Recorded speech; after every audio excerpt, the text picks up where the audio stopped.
చెప్పండి అంటే ఆ రోజు ఏం జరిగింది? ఏం జరిగిందంటే అట్లా వచ్చినట్టు వచ్చింది. ఆ చెరువు మీద దిగింది. ఆడ 7 నుంచి ఓపెన్ చేశాడు. 7 ఓపెన్ చేసి నేరుగా బర్రెల మీద పడి నేరుగా ఆ చెట్టుకి యువతల పోయింది. ఈ చెట్టుకి ఆ తుట్టు, ఆ చెట్టుకి ఈ తుట్టు, నేరుగా ఓపెన్ అయితే ఏడు దిగిపోయింది. ఏడిచి గాడిగా పోయి ఆడ నిచ్చిపోయింది. అంతే. దిగటంతో ఏం చేసినారు, శోభ నెట్ చేసినారు. సర్రని జింపు మారికి వచ్చి ఒక్కొక్కరు కింద పడిపోయినారు. అల్లూరు రావడం అయితే ఫుల్ డ్రింక్స్ ముందు. ఆ తర్వాత అందరూ వచ్చి కింద పట్టమే, అందరూ లేచిపోవటం. అక్కడ పక్కన ఒక 2 గుంటల నేల బీటు ఉండింది, పైరు అంత మొత్తం ఇది. ఆ పైరు బీట్లేకపోయినారు. బీట్లేకపోతుంటే ఆడ నిలిచినారు. హెలికాప్టర్ వచ్చింది. ఇజీచాంత ఒకటి పోయి అక్కడ బాటలో ఆడ దించినాడు హెలికాప్టర్ని. దాంట్లో ఎక్కి వెళ్ళిపోయింది. కథ వాళ్ళంతా తరలిచ్చి ఆ బాటలోకి పోయినాక మళ్ళీ వాళ్ళ వాహనాలతో బయట పోయినారు. చిరంజీవి, బాలకృష్ణ అందరూ చూసాం, అంతా చూసాం. వాళ్ళు ఎలా ఉన్నారు అప్పుడు ఆ టైంలో చూసారు? పసివాళ్ళు వయసు అంతా వాళ్ళకి 45-50లో ఆ సూపులో ఉన్నారు చూసేదానికి. మనకి వాళ్ళ వయసు అంతా మనకి తెలియదు, చూసేదానికి మన పాయంలో ఉన్నారు అప్పట్లో. నాకెంత ఉంటుంది, ఒక 30 ఉంటుంది అప్పుడు. మీరు చూసారా అంటే ఎవరైనా తీసుకొని వచ్చారా మీరు బయటికి? వాళ్ళని ఏం తీసుకొచ్చిన పనే లేదు. ఆ శోభాలు మారుకుని నెట్ నొక్కేసినారు, సర్రని వచ్చి కింద పడిపోయేది అంతే. అందరూ బుడతలు వచ్చి పడిపోయినా అప్పుడు వేసినారు అంతే. అంటే మనం పోయినారా విమానం చూసే? లోపలంతా ఎక్కినాం. సీట్లు గీట్లు బ్రహ్మాండంగా ఉన్నాయి. సీట్లో కూర్చోవటం, మనం ఆడుకోవడం పాడుకునే లెక్కలో పోయి తిరుక్కుని అంతా వచ్చినాం.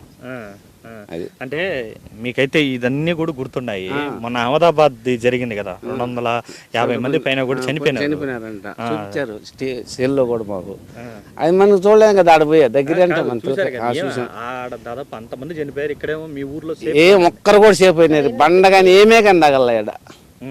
ఈ బండ పోయినా పోయింటారు, ఆ బండ పోయినా లేదు, చెల్లె దిగిన అవుటోళ్ళు. 6 దించారు కడ దిగటం. ఆడ నుంచి గాడి మాకు కోసుకుని నేరుగా పోయింది.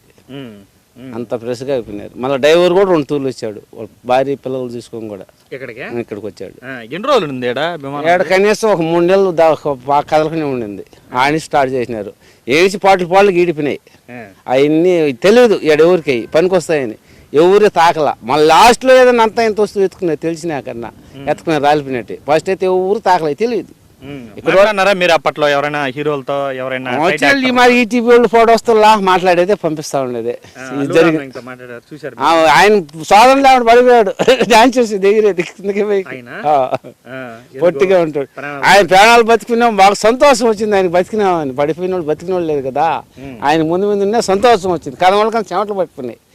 ఈడ మన ప్రాంతం వాళ్ళకి లేదు. తెల్లారి 7 గంటలు ఆ ప్రాంతం పడింది. అది చెమటలు పడిపోయినాయి, వాళ్ళకి తట్టుకోలేకపోయినారు. ఒక ఈసేంత వరకు అర్జెంటుగా వెళ్ళిపోయింది హెలికాప్టర్ వచ్చి. కథ వాళ్ళు ఊరు వాళ్ళ 1 గంటన్నర సేపు ఆడినే బీట్లో ఉండిపోయినారు. ఈ మజ్జిగ టీ అంటే మన వాళ్ళు అంతా పక్క ఊర్లో అయితే తాగినారు వాళ్ళు. అందరూ తాగి ఫ్రెష్గా పోయినారు.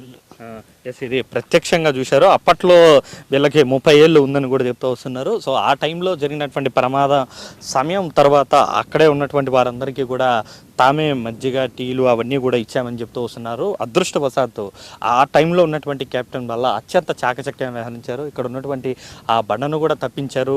ముందున్నటువంటి ఇంకొక బండను తప్పించారు. చెరువును తప్పించి ఆ పైరుల్లో సేఫ్ చేయడం కారణంగా బెల్లీ ల్యాండింగ్ జరగడం కారణంగా ఎటువంటి ప్రమాదం కూడా జరగకుండా దాదాపు 270 మంది కూడా సేఫ్గా బయటపడ్డారని కూడా ఇక్కడ ఉన్నటువంటి ప్రత్యక్షంగా ఆ సమయంలో చూసినటువంటి గ్రామస్తులందరూ కూడా గత జ్ఞాపకాలన్నీ కూడా నెమరు వేసుకుంటున్నారు. అహ్మదాబాద్ ప్రమాదం ఘటన తర్వాత ఈ అంశం అనేది, గత అనుభవాలు అనేది కూడా తిరుపతి జిల్లా వాసులకే కాదు 2 తెలుగు రాష్ట్రాల్లో కూడా పెద్ద ఎత్తున చర్చించుకున్నారు. ఇక ముఖ్యంగా చిరంజీవి సోదరుడు నాగబాబు అయితే ఏకంగా ట్వీట్ కూడా చేసినటువంటి పరిస్థితి. ఆ సమయంలో ఘటన నాకు గుర్తొచ్చిందంటూ కూడా ఆయన కూడా తీవ్ర భావోద్వేగానికి గురైనటువంటి పరిస్థితి.